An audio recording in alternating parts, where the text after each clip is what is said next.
ఏదైతే గత 10 సంవత్సరాల కాలంలో వస్తున్నటువంటి అంబానీ, ఆదానీ ఇట్లాంటి పెద్ద పెద్ద కంపెనీ తాపత్రయపడకుండా మా శ్రేణులకి, మా కార్యకర్తలకి, కార్మిక వర్గానికి మా దృష్టిలో ఇప్పటికే భాగస్వామ్యం అవుతా ఉన్నాం. మా ఉన్నటువంటి ప్రజా సంఘాలు, అది కార్మిక సంఘం కానీ బీజేపీని ఓడించాల్సినటువంటి కర్తవ్యాన్ని మేము మా ప్రజా సంఘాలను చేసుకుని ఇప్పటికే ఆ ప్రయత్నం చేయడం జరిగింది. మా రాష్ట్ర పార్టీ ఏదైతే ఇప్పుడు మీకు వివరిస్తూ ఈ ప్రజల్లో ఒక అవేర్నెస్ క్యాంపెయిన్ ని తీసుకురావడం కోసం ఇవాళ కూడా ఇండియా కూటమిలో కమ్యూనిస్ట్ పార్టీ యావత్ దేశం కాంగ్రెస్ పార్టీ మద్దతు ఇస్తూ ఉంది. కాంగ్రెస్ పార్టీతో కలిసి ఇండియా కూటమి అధికారం రావాలి, తద్వారా ఈ మద్దతు శక్తి పార్టీని ఆపాలనే దృక్పథంతో ముందుకు పోతున్న తరంలో ఇవాళ ఈ రాష్ట్రంలో కూడా ఉభయ కమ్యూనిస్ట్ పార్టీలు కాంగ్రెస్ పార్టీకి మద్దతు ఇస్తూ ఉన్నాయి. ముఖ్యంగా నిజామాబాద్లో మన జీవన్ రెడ్డి గారిని అభ్యర్థిగా పెట్టుకున్నాం. వ్యక్తుల పరంగా చూసినప్పుడు జీవన్ రెడ్డికి బీజేపీ పార్టీ అభ్యర్థి కానీ టీఆర్ఎస్ పార్టీ అభ్యర్థి సాటి రాదు. ఈయనకున్న 45 ఏళ్ళ సుదీర్ఘమైనటువంటి రాజకీయ చరిత్ర, అందరూ మసలని రాజకీయ చరిత్ర. రాజకీయాల్లో చాలా సందర్భాల్లో చాలా వ్యక్తులు చాలా ఏళ్ళు రాజకీయాలు చేస్తారు, కానీ మచ్చలేకుండా ఇన్నేళ్ళు రాజకీయాలు చేయడం గొప్ప అర్థన విషయం. చదువుకున్న వాళ్ళు స్వతహాగా అడ్వకేట్, వ్యవసాయం చేస్తున్నారు, ఇంత పెద్ద అనుభవం కాబట్టి పార్లమెంట్ అనేది పెద్దల సభ. ఆ పెద్ద మనిషి అక్కడ పంపుకుంటే జిల్లా కానీ పార్లమెంట్ నియోజకవర్గం కానీ న్యాయం జరిగే అవకాశం ఉంది, కొన్ని సదుపాయాలు వచ్చే అవకాశం ఉంది. 5 ఏళ్లలో అరవింద్ గారు చేసింది ఏం లేదు. ఆయనకి ఏకైక వాగ్దానం పసుపు అది కూడా సాకారం కాలేదు. అంత కూడా ఢిల్లీ పోయి పార్లమెంట్లో మన విషయాలు మాట్లాడడం చాలా వ్యాపారం చేస్తుంది, వాళ్ళు జైల్లో ఉంది. సో నేను చెప్పడం ఏంటంటే ఒక పెద్ద తరమైనటువంటి అనుభవమైనటువంటి జీవన్ రెడ్డి గారిని మనం ఆనందం పంపాల్సిన అవసరం ఉంది. మీ పార్టీ తరఫున మీ కార్యవర్గం, మీకున్నటువంటి కార్యకర్తలు, మీకున్న బలాన్ని అంతా కూడా జీవన్ రెడ్డి గారి కోసం ఉపయోగించాల్సిందిగా నేను మనవి చేస్తూ ఉన్నాను. మీకు గ్రామాన్ని పట్టుని ఎన్నికల నాటికి సమావేశం చేసి జీవన్ రెడ్డి గారికి పెద్ద సంఖ్యలో ఓటు పడే విధంగా ముందుకు పోవాలి. ముఖ్యంగా మహిళల్ని మనం ఒక అవేర్నెస్ తీసుకురావాల్సిన అవసరం ఉంది. దేవుడి పేరిట మహిళల యొక్క మనసుల్ని వాళ్ళు పగదారు పట్టిస్తూ ఉన్నారు. మళ్ళీ చెప్తా ఉన్నాం, దేవుడు వేరు, రాజకీయాలు వేరు.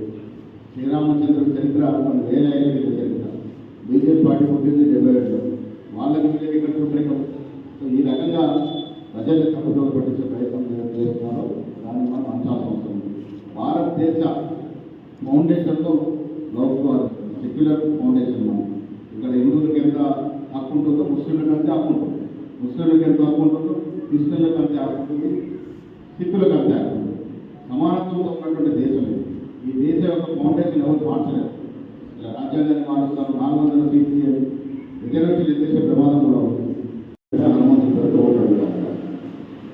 దేవుణ్ణి పూజించుకోవడం తప్పు కాదు, మేము కూడా రోజు పూజ చేసుకుంటాం. దేవుడిని రాజకీయాలు మొదలెడడం తప్పు. దేవుడు ఉన్నాడు, రాజకీయాలు రాజకీయాలు. ఇలా దేవుడు ఇప్పుడు దౌర్భాగ్యమైనట్టు 10 ఏళ్ళు పనిచేసి ఈ దేశం మొత్తం సంపదని ఇద్దరు బడా వ్యాపార క్షేత్రంలో పెట్టేశారు. మోడీ గారి చదువు వల్ల, ఆయన ఇచ్చిన వెసులుబాటు వల్ల 500 బ్యాంకులో ఉండాల్సినటువంటి ఆదాయం వల్ల ప్రపంచంలో 2వ 3వ స్థానాన్ని నిలబడినాయి. అదేవిధంగా రిలయన్స్ అంబానీ కూడా ప్రజల సొత్తు, పబ్లిక్ సెక్టర్ యూనిట్, ఎల్ఐసి కానీ, ఎయిర్ ఇండియా కావచ్చు, ఇలా రైల్వేస్ కావచ్చు, వ్యవసాయ శాఖ పరంగా ఉన్నటువంటి భూములు కావచ్చు, ప్రభుత్వ సంపద, ప్రజల సంపదని అదాని అంబానీ చేతులకి నెట్టేస్తా ఉన్నాను, తీసేసి వాళ్ళకి జేబులో పెడతాను మోడీ. ఇదేంటి అంటే లోపాయపడుతున్నారు. ఎలక్షన్లో ఖర్చులు, వీళ్ళు భరించేటటువంటి వ్యవసాయ ఇతర ఖర్చులన్నిటి కూడా ఈ 2 కంపెనీలు డబ్బు సాయం చేస్తూ ఉంటాయి. మీరు దాన్ని డబ్బు సాయం చేసుకొని ఎన్నికల్లో పోటీ చేసే మోడీ నీతి మంత్రి అని చెప్పుకుంటే ఎట్లా నమ్మలేదు. నిజంగా నీతి మంత్రి అయి ఉంటే మరి వాళ్ళ ద్వారా డబ్బులు ఎన్నికలు ఖర్చు పెట్టకూడదు కదా. ఇవాళ మోడీ ఒక కరప్ట్ మనిషి ఈ దేశంలో, ఈ దేశ చరిత్ర ఎవరు లేరు. ఈ 10 ఏళ్ళలో జరిగినటువంటి అవినీతి, తెలియని అవినీతి ఈ 100 ఏళ్ళ చరిత్ర ఇక్కడ జరగలేదు. డబ్బు వ్యామోహం కన్నా 10 వ్యామోహం చాలా డేంజరస్. ఆ 10 వ్యామోహం ఉంది కాబట్టి దేశాన్ని రకాలుగా కులాలు పెట్టడం, మతాలతో విభజించి పాలించే ప్రయత్నం మోడీ చేస్తాము. ఈ మతపరమైన పాలన ఎవరు అడ్డుకట్టు వేయాలి? గట్టిగా ఉండి పోరాడుతుంది రాహుల్ గాంధీ. వారికి మద్దతు ఇస్తుంది కమ్యూనిస్ట్ పార్టీ. సో అందుకే ఈ కమ్యూనిస్ట్ పార్టీ కాంగ్రెస్ పార్టీ మైత్రి కొన్ని సందర్భాల్లో కొన్ని రాష్ట్రాల్లో అక్కడున్నటి పరిస్థితుల్లో రిజర్వేషన్ కొనసాగాలి, సమానత్వం వచ్చే వరకు కొనసాగాలి. వివిధ ప్రజానీకానికి అదాని అమ్మానికి ఎంత వ్యత్యాసం ఉంది, ఆ వ్యత్యాసం ఎప్పుడు తగ్గాలి? ఆ వ్యత్యాసం తగ్గాలి కాబట్టి అంబేద్కర్ గారు రిజర్వేషన్ పెట్టారు. ఇవాళ బీజేపీ అధికారం కోసం రిజర్వేషన్ ఎడ్యుకేషన్ ప్రమాదం ఉంది. కాబట్టి ఇవాళ బీజేపీ 80% అధికారం కానివ్వకూడదు. దానికోసం మనమందరం మన మైత్రి ముందుకు పోవాలి. ఈ జిల్లాలో కూడా ఈ పార్లమెంట్లో మీరంత సహకారం తప్పకుండా జీవరెడ్డి గారిని అందించాల్సిందిగా నేను మనస్ఫూర్తిగా కోరుతా ఉన్నా. భవిష్యత్తులో కాంగ్రెస్ పార్టీ రాష్ట్రంలో అధికారం ఉంది. మీరు పోరాటంలో మీద ప్రజానికల కోసం మీ సమస్యలను కూడా మీద ప్రజల సమస్యలే.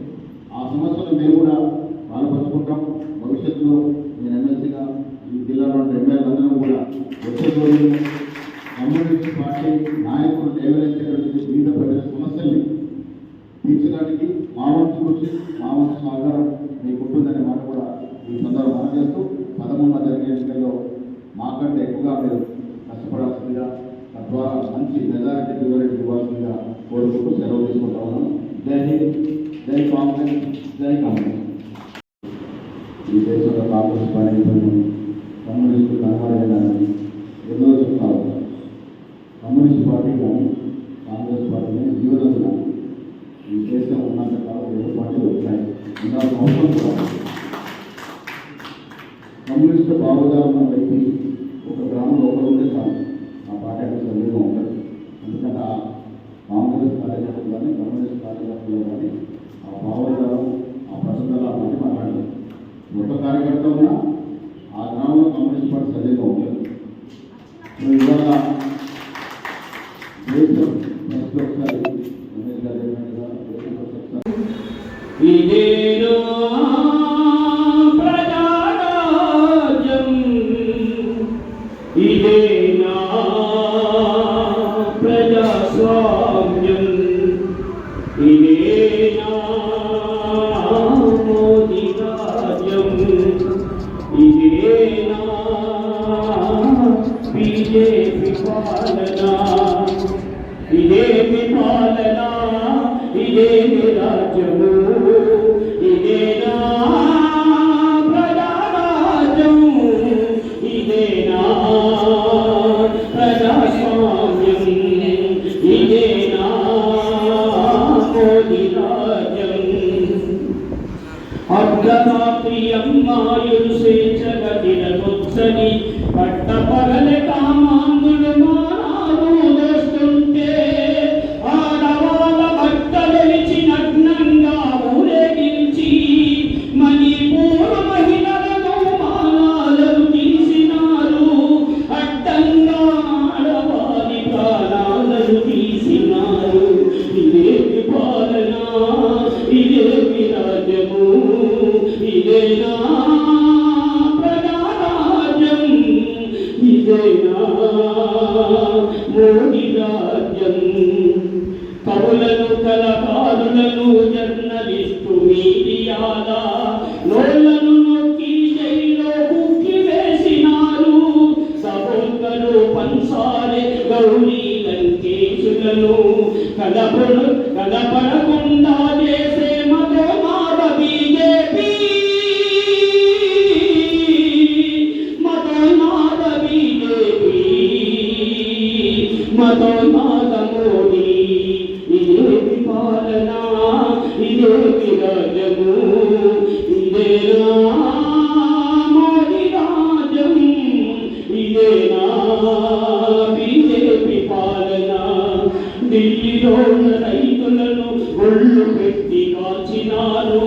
పూవ పెట్టి రైతన్నకు బుల్లెట్లో కురిపించి గిట్టుబాటు మద్దతు తన రైతులు పోరాడుతుంటే నల్లా చట్టాలు తెచ్చి నాశనం చేసే మోదీ, నల్లా చట్టాలు తెచ్చి నాశనం చేసే మోదీ. ఇదేమి పాలన. రైతాంగానికి ద్రోహం చేసింది. కానీ ప్రజా సమస్యలు ఎక్కడా పట్టించుకోకుండా ఈ దేశాన్ని ముక్కలు చేసే ప్రయత్నం చేస్తూ ఉంది. ఈ దేశంలో పుట్టి పెరిగినటువంటి ముస్లింలు కానివ్వండి, సిక్కులు కానివ్వండి, అట్లాగే క్రిస్టియన్లు కానివ్వండి, ఈ దేశ ద్రోహులు, ఈ దేశ వాసులు కాదని చెప్పేసి మన మధ్యనే ఈ వైషమ్యాలని పెంచుతా ఉన్నారు.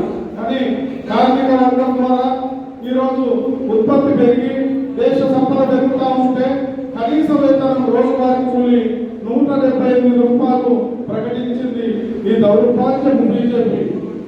అంతేకాదు